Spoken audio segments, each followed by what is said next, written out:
আমাকে যে প্রশ্ন করা হয়েছে যে আমাদের এই আন্দোলন থেকে সামনে আর কোনো কর্মসূচি দেওয়া হবে কিনা, সেটা এখন আমরা প্রথমেই বলতে পারতেছি না। তবে আমাদের যে কনফার্ম যেই আন্দোলন করছি, সেই আন্দোলনের যে উদ্দেশ্য সেটা হলো যে বাংলাদেশ থেকে শেখ হাসিনার দল আওয়ামী লীগকে, ফেসিবাদ আওয়ামী লীগকে আমরা বাংলাদেশ থেকে অবশ্যই বঞ্চিত করব।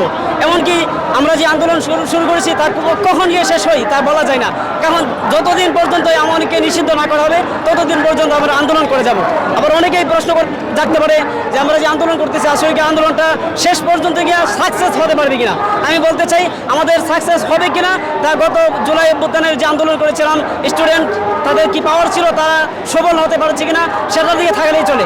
কারণ ছাত্ররা, স্টুডেন্ট, তারা যেই আন্দোলনের নামে তার শেষ প্রান্ত অবশ্যই দেখেই ছাড়ে, তার প্রমাণ আমরা জুলাই অভ্যুত্থানে দেখেছি।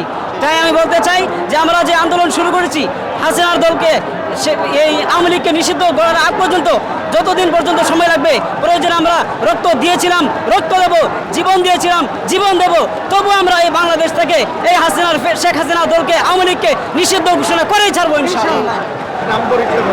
আমার নাম আব্দুল কাইয়ুম, আমি ব্রাহ্মণবাড়িয়া থেকে এসেছি। এখন বর্তমানে সরকারি মাদ্রাসা ঢাকা আলিয়া বক্সিবাজার পড়াশোনা করতেছি। আমার জন্য সকালে দোয়া করবো।